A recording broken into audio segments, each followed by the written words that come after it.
আসুন আমাদের সাথে হাতে হাত রেখে তাদের কাজ রেখে আমরা ঐক্যবদ্ধ এই সিলেট নগরীকে পরিষ্কার পরিচ্ছন্ন সুশৃঙ্খল একটি সমাজ ব্যবস্থা গঠন করার লক্ষ্যে আমরা কাজ করে যাই এবং নিঃশ্বাসে নিশ্চিত যাতে এই সিলেট শহরে আমরা চলতে পারি।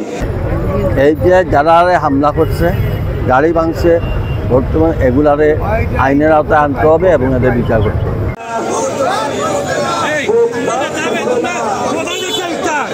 আমরা কারো বিরুদ্ধে নয়, আমরা অন্যায়ের বিরুদ্ধে।